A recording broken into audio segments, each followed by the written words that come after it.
Hello everyone, welcome to युक्ति professional classes. इस video में हम एमपीपीएससी असिस्टेंट रजिस्ट्रार की यूनिट 2 के एमसीक्यूज देखने जा रहे हैं। अगर आपने मेरे इस चैनल को सब्सक्राइब नहीं किया तो मेरे चैनल को सब्सक्राइब शेयर लाइक जरूर करिए। चलिए स्टार्ट करते हैं। मध्य प्रदेश लोक सेवा आयोग एमपीपीएससी का गठन किस अधिनियम के तहत किया गया था? तो ये जो इसका गठन किया गया था, राज्य पुनर्गठन अधिनियम 1956 की धारा 118 सबसेक्शन 3 के तहत किया गया था। 1 नवंबर 1956 को जब नवीन मध्य प्रदेश का गठन हुआ तब राज्य पुनर्गठन अधिनियम की धारा 118 सबसेक्शन 3 के तहत राष्ट्रपति के आदेश से इस आयोग की स्थापना की। इसका मुख्य उद्देश्य राज्य की प्रशासनिक सेवाओं के लिए योग्य उम्मीदवारों का चयन करना था। इसके पहले अध्यक्ष डीवी रेगे बनाए गए थे और इसका मुख्यालय कहाँ है? इंदौर में। नेक्स्ट है, भारतीय संविधान का कौन सा अनुच्छेद राज्य लोक सेवा आयोग के कार्यों का वर्णन करता है? तो राइट ऑप्शन है अनुच्छेद 320। 320 संविधान का अनुच्छेद 320 लोक सेवा आयोग के कर्तव्यों और कार्यों की सूची प्रदान करता है। इसमें परीक्षाओं का आयोजन, नियुक्तियां, पदोन्नति और एक सेवा से दूसरी सेवा में स्थानांतरण के सिद्धांतों पर सरकार को सलाह देना शामिल है। इसके अलावा लोक सेवकों पर अनुशासनात्मक कार्रवाई के मामलों में भी आयोग से परामर्श लिया जाता है। नेक्स्ट है, एमपीपीएससी के अध्यक्ष और सदस्यों की नियुक्ति किसके द्वारा की जाती है? तो जो एमपीपीएससी के जो चेयरमैन हैं और मेंबर्स हैं उनकी नियुक्ति राज्यपाल के द्वारा की जाती है। आंसर देख लेते हैं। राज्य लोक सेवा आयोग के अध्यक्ष और अन्य सदस्यों की नियुक्ति संबंधित राज्य के राज्यपाल द्वारा की जाती है। संविधान में यह विशेष प्रावधान हालांकि संविधान में यह विशेष प्रावधान है कि एक बार नियुक्त होने के बाद उन्हें पद से हटाने की शक्ति राज्यपाल के पास नहीं बल्कि केवल भारत के राष्ट्रपति के पास होती है। मतलब अपॉइंट तो राज्यपाल कर रहे हैं लेकिन इसका रिमूवल जो है वो राष्ट्रपति के हाथ में है। नेक्स्ट है,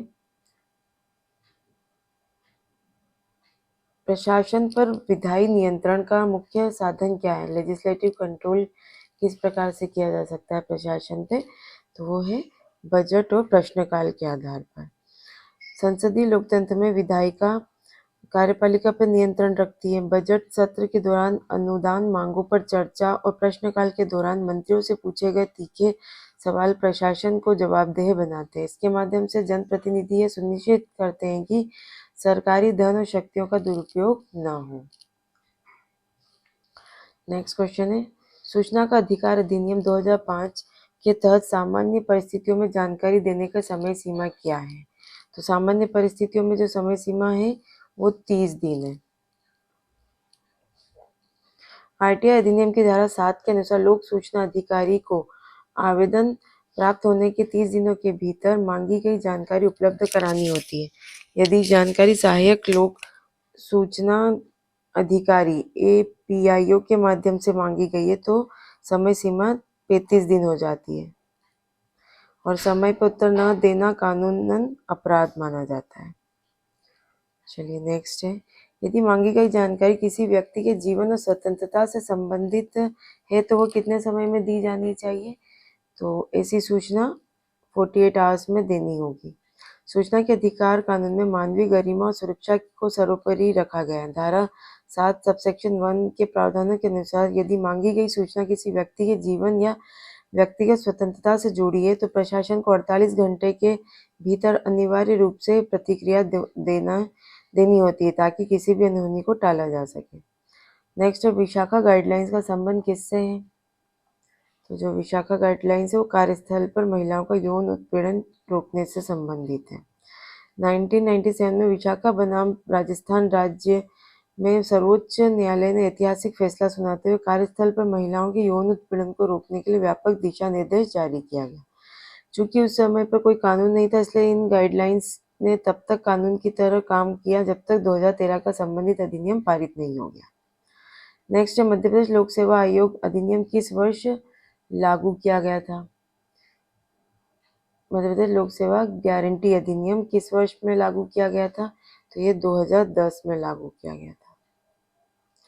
मध्य प्रदेश ने सुशासन की दिशा में कदम बढ़ाते हुए वर्ष 2010 में लोक सेवाओं के प्रदान की गारंटी अधिनियम लागू किया। ऐसा कानून बनाने वाला मध्य प्रदेश देश का प्रथम राज्य था। तो ये ध्यान रखिएगा, ये फर्स्ट स्टेट है। इसका उद्देश्य भ्रष्टाचार को कम करना और सरकारी सेवाओं को एक निश्चित समय सीमा के भीतर नागरिकों तक पहुंचाना सुनिश्चित करना है। नेक्स्ट है, प्रशासन में लोकपाल की अवधारणा सबसे पहले किस देश में शुरू की गई थी? तो ये स्वीडन में की गई थी। ओम्बड्समैन संस्था की उत्पत्ति 1809 में स्वीडन में की गई थी। तो ईयर याद रखिएगा, 1809। यह एक ऐसी स्वतंत्र संस्था है जो नागरिकों द्वारा प्रशासन के खिलाफ की गई शिकायतों की जांच करती है। भारत में इस तर्ज पर केंद्र में लोकपाल और राज्यों में लोकायुक्त की व्यवस्था की गई ताकि उच्च स्तर पर होने वाले भ्रष्टाचार को रोका जा सके। नेक्स्ट है, प्रशासन पर नियंत्रण जुडिशियल कंट्रोल का आधार क्या है? हाँ, तो जुडिशियल कंट्रोल कैसे किया जा सकता है? तो रूल ऑफ लॉ के कानून के शासन के द्वारा। न्यायिक नियंत्रण का मूल आधार यह है कि कोई भी व्यक्ति या अधिकारी कानून से ऊपर नहीं है। न्यायालय यह सुनिश्चित करते हैं कि प्रशासनिक अधिकारी अपनी शक्तियों का प्रयोग संविधान और कानून के दायरे में रहकर करे। यदि प्रशासन अपने अधिकार क्षेत्र का उल्लंघन करता है तो न्यायालय न्यायिक समीक्षा के माध्यम से उसे रद्द कर सकता है। नेक्स्ट है, आरटीआई अधिनियम 2005 की कौन सी धारा स्वप्रेरणा से जानकारी प्रकटीकरण से संबंधित है? प्रोएक्टिव डिस्क्लोजर से संबंधित कौन सी सेक्शन है? ये सेक्शन है सेक्शन 4। आरटीआई अधिनियम की धारा 4 सबसेक्शन 1B लोक अधिकारियों को निर्देश देती है कि वे अपने विभाग की 17 विशिष्ट श्रेणियों की जानकारी जैसे संगठन की संरचना, शक्तियां, नियम आदि स्वयं ही सार्वजनिक करें। इसका उद्देश्य है कि नागरिकों को छोटी छोटी जानकारियों के लिए अलग से आवेदन न करना पड़े और प्रशासन में पारदर्शिता बढ़े। नेक्स्ट है, प्रशासनिक जवाबदेही एडमिनिस्ट्रेटिव अकाउंटेबिलिटी का अर्थ क्या है? तो इसका अर्थ है वरिष्ठ के प्रति दायित्व, कानूनी और नैतिक जिम्मेदारियों कार्यों का उचित कारण देना। तो ये उपरोक्त सभी इसका उत्तर होगा। जवाबदेही एक बहुआयामी अवधारणा है। इसमें एक अधिकारी को अपने कार्यों के लिए अपने विभाग के वरिष्ठ अधिकारियों को रिपोर्ट करना होता है, कानून की सीमाओं का पालन करना होता है और जनता को यह बताना होता है कि उसने कोई विशेष निर्णय क्यों लिया। यह सुशासन का एक अनिवार्य स्तंभ है। नेक्स्ट है, मध्य प्रदेश में सीएम हेल्पलाइन का नंबर क्या है? तो ये 181 सीएम हेल्पलाइन का नंबर है। मध्य प्रदेश सरकार ने नागरिकों की समस्याओं के त्वरित और प्रभावी निराकरण के लिए 181 हेल्पलाइन नंबर जारी किया है। इसके माध्यम से नागरिक घर बैठे फोन कॉल या ऑनलाइन पोर्टल के जरिए अपनी शिकायत दर्ज करा सकते हैं। प्रत्येक शिकायत की मॉनिटरिंग वरिष्ठ अधिकारियों द्वारा की जाती है और समाधान के बाद ये शिकायत बंद की जाती है। नेक्स्ट है, यूजीसी के अनुसार कॉलेजों में रैगिंग को रोकने के लिए गठित समिति का नाम क्या है?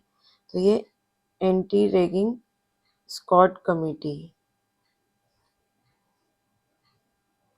विश्वविद्यालय अनुदान आयोग के कड़े नियमों के तहत प्रत्येक उच्च शिक्षण संस्थान में एंटी रैगिंग कमेटी और एंटी रैगिंग स्क्वाड का होना अनिवार्य है। ये समितियां कैंपस में नजर रखती है, छात्रों को जागरूक करती है और रैगिंग की शिकायत मिलने पर तत्काल दंडात्मक कार्रवाई की सिफारिश करती है। नेक्स्ट है, प्रथम सूचना का अधिकार प्राप्त करने के लिए आवेदन शुल्क बीपीएल श्रेणी को छोड़कर कितना है ना? तो 10 रुपये है।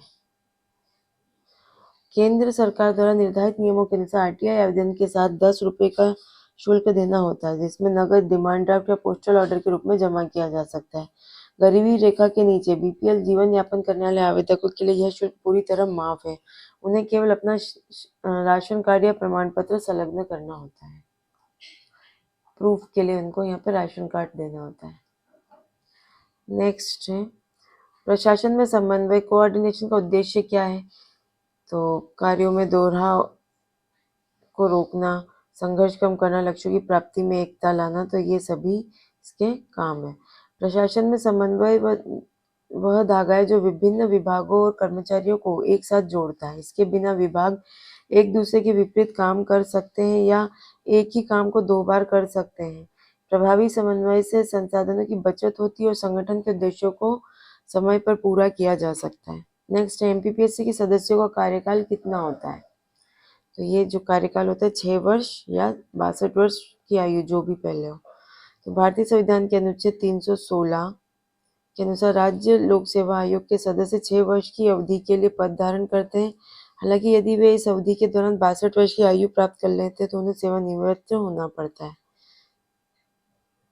और यूपीएससी में 65 वर्ष है। आरटीआई अधिनियम के तहत तृतीय पक्ष थर्ड पार्टी का क्या अर्थ है? तो यहाँ थर्ड पार्टी का अर्थ है सूचना मांगने वाले और पीआईओ के अलावा कोई अन्य व्यक्ति या संस्था। तृतीय पक्ष वह व्यक्ति है या संस्था जिसकी गोपनीय या निजी जानकारी किसी अन्य व्यक्ति द्वारा मांगी गई है।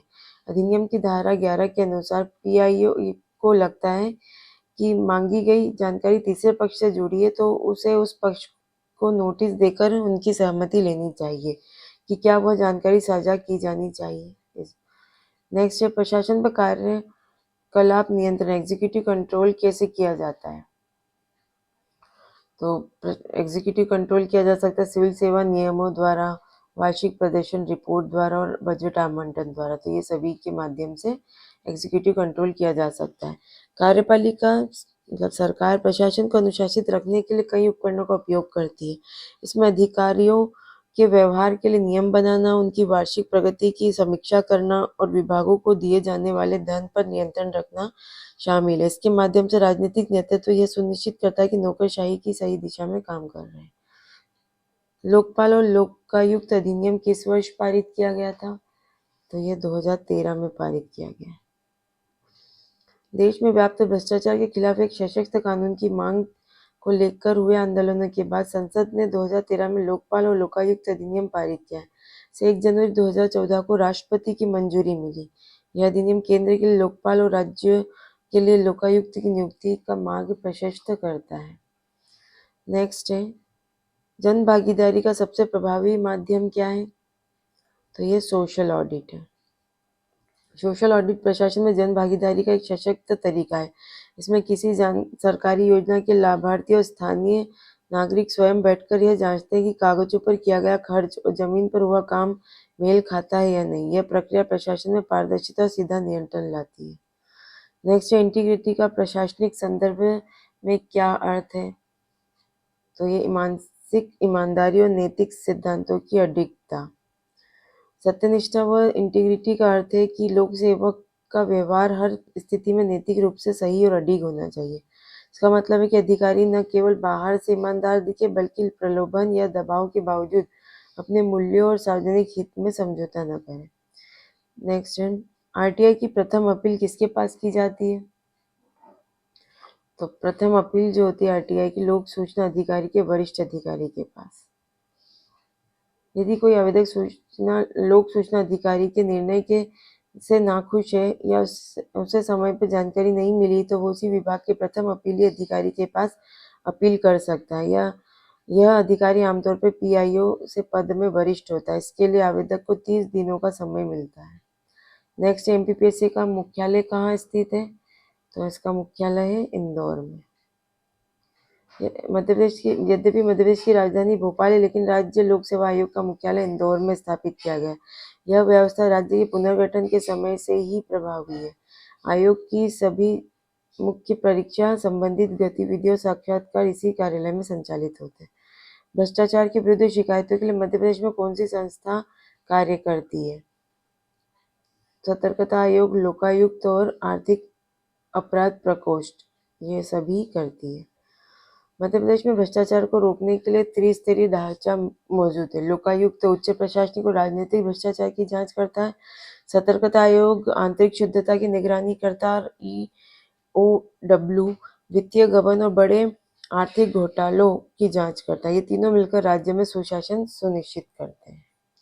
चलिए आज के लिए इतना ही, मिलते हैं नेक्स्ट वीडियो में। Thank you.